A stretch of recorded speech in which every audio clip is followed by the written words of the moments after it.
Vous êtes encore là? Allez, troisième partie de ce tuto sur l'étalonnage. On a fait pas mal de blabla pour l'instant, je vous ai expliqué pas mal de théories dans la partie 1 et la partie 2. Aujourd'hui, il serait temps de passer à du concret. Je vais vous expliquer tous les outils que vous avez dans Premiere Pro pour réaliser votre étalonnage, un par un. Promis, cette fois-ci, on passe à la pratique. Donc vous connaissez la procédure, on éteint la lumière et on passe sur Premiere. C'est parti!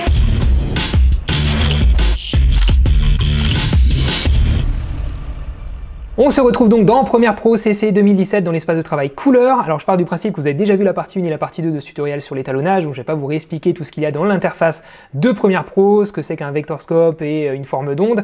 Je pars du principe que c'est acquis de votre côté. J'ai préparé aussi une séquence avec 4 clips à l'intérieur, un petit montage avec un plan de drone. J'ai après des plans tournés à l'A6300, à l'A7R2, voilà, avec pas mal de différences en termes de balance des blancs. Et le but ici c'est de vous montrer tout un processus de A à Z, de vous expliquer tous les outils que vous avez à droite ici dans le panel couleur lumétrie de Premiere Pro pour vous montrer à quoi sert chacun de ces réglages et comment je m'en sers de façon basique. Voilà, donc j'ai déjà besoin de faire une petite correction colorimétrique sur ces plans pour qu'ils matchent les uns avec les autres.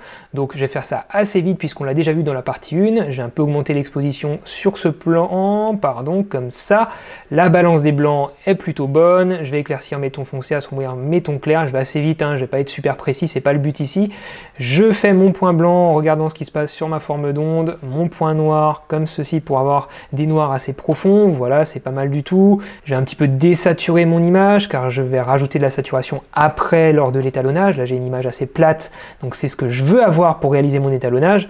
Je passe au plan suivant qui a une balance des blancs très jaune, donc je vais modifier ça. Voilà, donc je vais tirer dans les bleus, rajouter un tout petit peu de magenta, pas trop, comme ça. Voilà, augmenter un petit peu l'exposition, je surveille ce qui se passe toujours dans ma forme d'onde pour pas perdre trop d'informations quand je fais tout ça. Je vais augmenter mes tons foncés pour les éclaircir un peu. Là on voit hein, les pertes d'informations, c'est les traits que vous avez ici, donc faites très gaffe à ça, hein. On travaille sur des fichiers compressés ici. Donc je vais augmenter un tout petit peu mes tons foncés pour les déboucher et je vais réduire un peu mes tons clairs pour retrouver de l'information donc dans les hautes lumières. Je travaille mon point noir, il n'y a pas besoin puisque j'ai déjà des noirs très profonds. Par contre, mon point blanc, j'ai un petit peu l'augmenter pour éclaircir mes blancs, voilà, donner quelque chose d'un petit peu plus dynamique. En termes de saturation, je suis bien, je vais pas y toucher, on va rester avec ça. Je passe au plan suivant qui a une balance des blancs assez bleue, donc j'ai un petit peu réchauffé tout ça. Hein. Je vais plutôt me caler ici sur le parasol qui était blanc, donc je vais essayer d'avoir quelque chose de blanc. Vous pouvez toujours utiliser la pipette hein, ici, hein. Vous cliquez dessus comme ceci. Alors ça me donne un résultat un peu jaune, donc je vais modifier ça. Voilà, je travaille pas mal à l'œil hein, quand même hein, pour ça. Là, ça me paraît pas mal par rapport au plan de tout à l'heure. Hein. On regarde les blancs ici, on regarde les blancs ici, on est pas mal. Là, je suis un peu plus grisé, mais c'est plus une question de luminance que de chrominance. Mais je pense que je suis relativement blanc. Je vais ajouter un tout petit peu d'exposition, mais pas trop, parce que je veux garder une ambiance de soirée et pas avoir l'impression qu'on est en pleine journée comme ce serait le cas ici. Donc, je vais rester là. Comme ça. Je touche jamais au contraste ici parce que les contrastes, je vais seulement y toucher normalement lors de l'étalonnage avec les courbes, je vous montre ça tout à l'heure. Mes tons clairs, donc je vais les assombrir un petit peu comme d'habitude, les tons foncés, je vais les éclaircir. Alors ça c'est ma méthode à moi, hein. Encore une fois, c'est celle que j'utilise pour mes photos et mes vidéos pour essayer d'avoir en fait l'image qui va avoir le maximum d'informations avant étalonnage ou avant développement numérique d'une photo.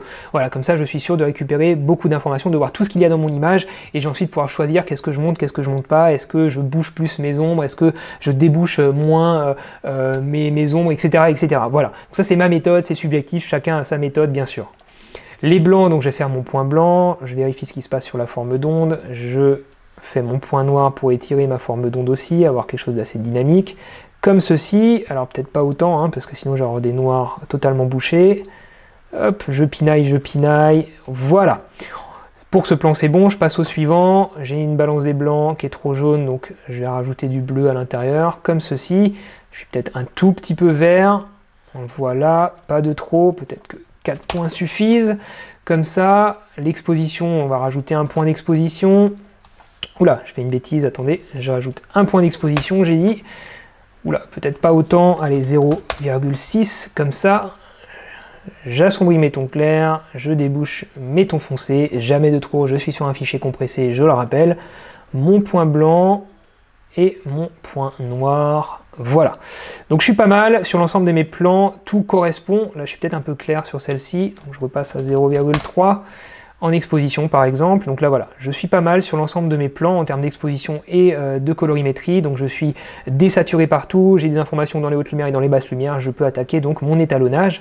Et donc là on va s'attarder à tous ces onglets ici, l'onglet créatif, l'onglet courbe, roue chromatique, TSL secondaire, ça par contre je vous l'expliquerai plus tard parce que c'est un petit peu spécifique, et le vignettage ici. Donc il y a plusieurs méthodes possibles, il n'y a pas une méthode miracle, il y a des personnes qui commencent par la vibrance, la saturation de leur couleur, d'autres qui commencent peut-être par les roues chromatiques, d'autres qui commencent encore peut-être par les courbes. Je vais vous montrer en fait un par un à quoi tout cela sert, sans vous donner d'ordre de préférence. Moi j'aime bien commencer par les courbes, mais peu importe en fait, c'est à vous de voir ce que vous voulez faire. On va choisir par exemple ce plan pour essayer de faire un étalonnage. Et cet étalonnage en fait on ne va pas le faire ici directement sur l'effet couleur-lumétrie de chaque plan. En fait, l'étalonnage doit être le même en fait pour l'ensemble de votre montage ou alors certaines parties de votre montage.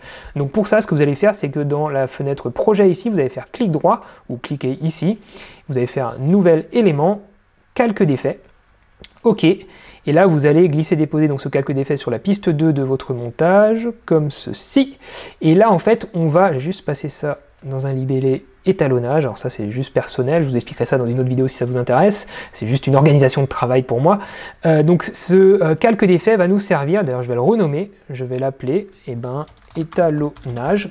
En fait, c'est dans ce calque d'effet étalonnage et seulement ici que je vais réaliser mes modifications donc sur les onglets ici qui vont me servir à réaliser mon étalonnage. Ça a plusieurs avantages, ça a aussi un petit inconvénient que je vous explique tout à l'heure. Les avantages, c'est que j'ai tout cet étalonnage qui est dans un seul calque et à un seul endroit. Donc si je veux apporter une modification à ce que j'ai fait, j'ai juste à cliquer ici, apporter mes modifications et ça va s'appliquer à l'ensemble de mon clip, à l'ensemble de mon montage, sans avoir besoin en fait de cliquer sur chacun des clips ici pour apporter la même modification partout. Voilà, donc c'est un gros avantage pour ça, c'est un gain de temps. L'autre avantage, c'est qu'à tout moment, vous pouvez activer, désactiver en fait cette piste vidéo et voir l'avant-après étalonnage pour vous faire une idée de ce que vous avez fait. Par contre, le petit inconvénient, c'est que ça va allonger un tout petit peu votre temps de rendu quand vous utilisez comme ça des calques d'effets. Si vous les multipliez, ça peut accentuer le temps de rendu, alors que si vous faites vos corrections directement dans les clips ici, le temps de rendu doit normalement être un petit peu plus rapide. Donc on va prendre ce plan-là pour réaliser notre étalonnage. Je vais pas parler ici donc dans créatif de la première option qui va nous servir à appliquer une lutte, puisque les luttes j'en parlerai dans la prochaine partie. Oui, il y a encore une petite partie qui arrive sur ces tutoriels étalonnage. Par contre, on va parler de ce qu'il y a en dessous. On va pouvoir appliquer une décoloration. Donc qu'est-ce que ça va faire? Si vous regardez ici ce qui se passe dans la forme d'onde, en fait ça va raplatir les informations, ça va toutes les tirer en fait vers les tons moyens. Donc vous allez en fait désaturer les tons clairs et les tons foncés en fait. Vous allez regarder ici ce qui se passe aussi au niveau de la colorimétrie RVB. Vous allez comme ça tout raplatir vers les tons moyens, donc vous avez une image beaucoup plus désaturée, beaucoup plus fade. C'est très à la mode sur Instagram en ce moment de faire des images comme ça, délavées un petit peu. Voilà, donc ça, la décoloration, d'habitude j'en rajoute un tout petit peu. Par exemple, on va le faire ici, on va rajouter 8 points de décoloration. La netteté, j'y touche pas ici, j'ai fait un tutoriel complet sur comment ajouter de la netteté dans Premiere Pro avec des effets spécifiques. Je vous mets le lien dans une fiche en haut à gauche de votre écran. La vibrance, la saturation, en général, j'ai une petite formule magique pour ça, que j'applique aussi à mes photos, c'est que je vais ajouter pas mal de vibrance, comme ceci, mais ça va me donner en fait un résultat peu flatteur, peu réaliste, mais par contre ça va me donner des couleurs bien présentes, bien vives. Et pour contrecarrer en fait cet ajout de vibrance excessif, je vais enlever un petit peu de saturation, pour retrouver quelque chose de relativement naturel, comme ceci par exemple. Donc j'ai avoir des couleurs bien présentes, on le voit dans le ciel ici, hein. On peut à tout moment faire un avant-après en cochant, décochant la case ici de chaque onglet, hein. On va faire un avant-après. J'ai un bleu plus prononcé, j'ai des violets beaucoup plus présents, du vert plus présent, mais en même temps je reste relativement naturel à mon sens. Vous me direz ce que vous en pensez dans les commentaires. Ensuite, en dessous, je vais avoir la balance des teintes. Donc c'est là où je vais pouvoir créer donc une balance entre deux couleurs. Donc je vais par exemple ajouter dans les tons foncés du bleu et dans les tons clairs du jaune, comme ceci. Et ici, choisir à quel moment je fais ma balance au niveau de ma luminance entre ces deux teintes. Voilà, donc je vais pouvoir par exemple donner un look un peu comme ceci, voilà, à mon image. Alors ça c'est à vous de voir, je pourrais peut-être ajouter plutôt du rose, du violet, du rose dans mes tons clairs pour donner un look avec un parti pris vraiment prononcé. Ça c'est à vous de voir, à vous d'être créatif par rapport à ça. On va peut-être pouvoir donner plutôt du vert ici dans les tons foncés. Ça peut être sympa, c'est à vous de voir ce que vous voulez faire de votre image ici.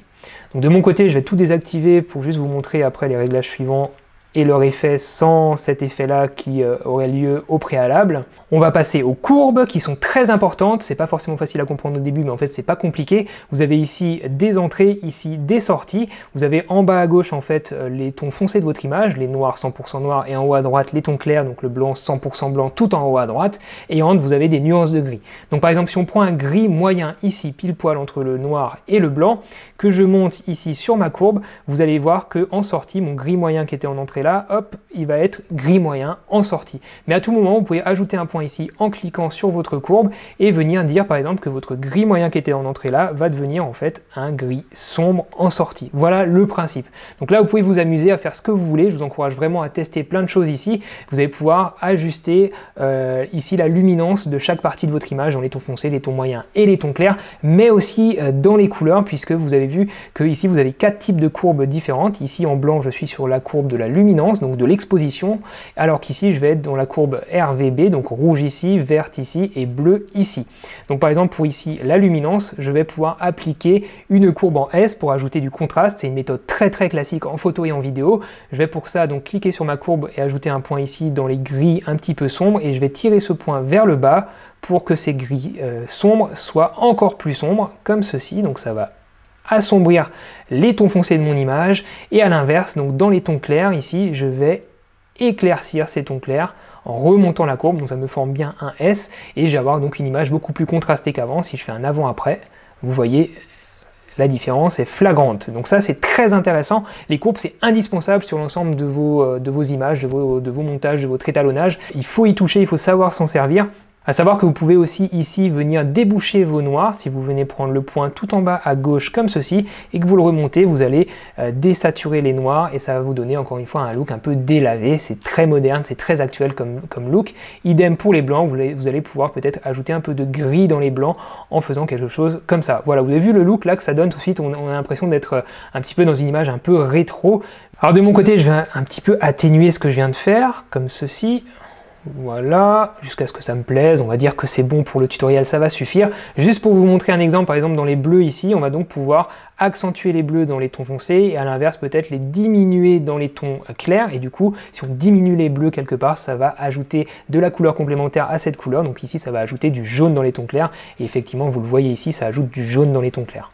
Je double-clique toujours pour annuler ce que je viens de faire. Et maintenant qu'on a fini nos courbes, on va dire, on va passer à la courbe de saturation de teinte, qui est très pratique pour accentuer ou diminuer la saturation d'une certaine couleur. Vous avez des préconfigurations ici. Si vous cliquez dessus, ça va vous créer 3 points ici dans votre roue. Et vous allez pouvoir prendre celui du milieu pour accentuer ou diminuer une couleur. Alors le jaune, c'était pas forcément le meilleur exemple ici parce que j'ai pas beaucoup de jaune dans mon image, mais par exemple si je prends du violet ici, que je l'accentue, vous allez voir ici qu'il y a des zones violettes qui vont être beaucoup plus saturées, et à l'inverse je peux griser, désaturer ces zones là, vous avez vu, ça se voit très bien ici. Je double-clique pour annuler. Alors bien sûr, ces raccourcis, ça peut être pratique, mais c'est pas forcément objectif parce que vous savez pas exactement ce qu'il y a dans votre image. Donc le mieux, c'est de créer vous-même, ici en créant 3 points par exemple, et de venir prendre celui du milieu et ajouter, enlever de la saturation, comme ça, comme bon vous semble. Par exemple, si je veux toucher mes violets, je vais me mettre ici.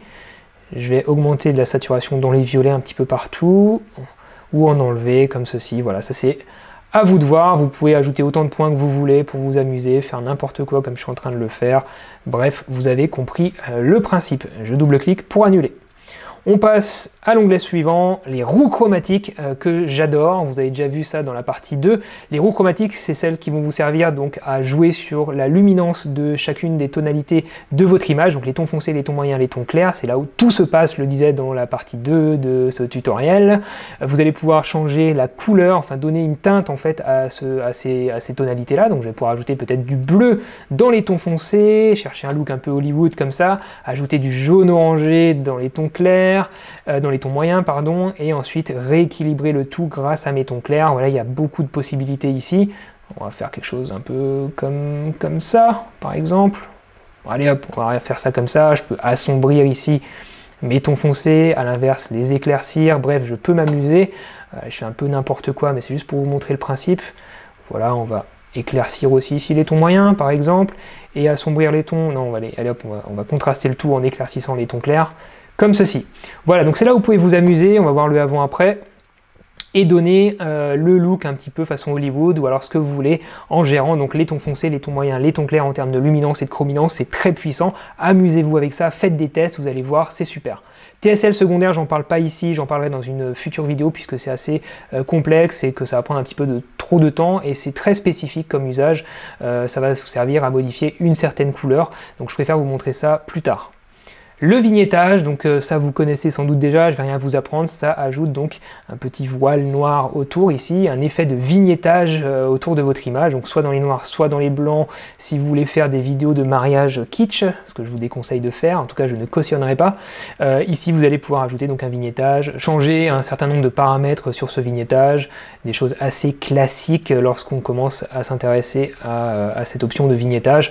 Voilà, en général, je touche un tout petit peu à ce vignettage, effectivement, pour recentrer l'attention du spectateur sur le centre de mon image.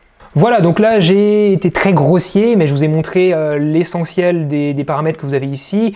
J'ai pas besoin de les développer plus que ça. Le but pour vous, c'est surtout de vous entraîner. C'est comme ça que vous allez apprendre à vous en servir. Si vous avez des questions, posez-les-moi dans les commentaires, bien sûr. Mais là, vous avez vu l'avantage d'utiliser un calque d'effet ici, c'est que maintenant, l'ensemble de mes plans ont pris le même look en fait que le plan que j'ai traité. Donc j'ai retrouvé la même colorimétrie, les mêmes teintes dans l'ensemble de mes plans. Si j'ai besoin de faire des petites retouches sélectives, donc s'il s'agit de correction colorimétrique, par exemple ici je suis peut-être un peu trop vert, donc j'aimerais ajouter un peu de magenta dans mon image, je vais pouvoir recliquer sur mon clip et venir modifier ce que j'avais fait en termes de correction colorimétrique bien sûr, mais une autre option ce serait par exemple de décaler votre calque d'effet ici, étalonnage, sur la piste 3, créer un autre calque d'effet, le glisser par exemple sur le clip qui vous intéresse, comme ceci. En général c'est un calque que je vais nommer correction. Hop, je fais des petites fautes, pardon. Sélective, comme ceci.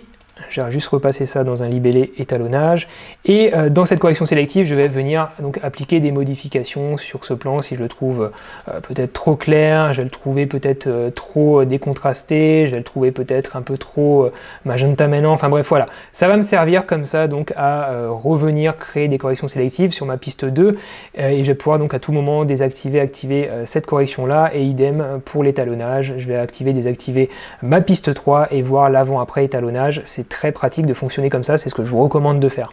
Voilà, c'est tout pour cette troisième partie sur l'étalonnage. Je vous ai montré les outils, comment vous en servir de façon très brève. Encore une fois, c'est à vous de vous entraîner pour comprendre comment ça marche vraiment et c'est grâce à votre expérience que vous allez pouvoir vous perfectionner et tester différentes choses. Avec tout ce que je vous ai montré dans la partie 1 et la partie 2, je vous encourage vivement à reproduire des étalonnages que vous avez vus sur des films en fait. Vous allez télécharger des screenshots de films, vous les faire vous-même et vous allez essayer de créer des étalonnages qui soient identiques dans vos vidéos. Ça va vous permettre de comprendre ce qui se passe dans une image, d'analyser ici la forme d'onde, le vectorscope, etc. et de pouvoir maîtriser tout ça de mieux en mieux grâce à la pratique. On n'a pas parlé de lutte, donc je vous le disais tout à l'heure, les luttes c'est le sujet de la vidéo suivante, parce que là vous allez me dire bah, c'est bien beau tout ça mais ça a l'air très compliqué, il y a beaucoup de paramètres, moi j'ai pas envie de me prendre la tête, et bien heureusement il y a les luttes pour aller plus vite et je vous montre ça donc dans la prochaine partie.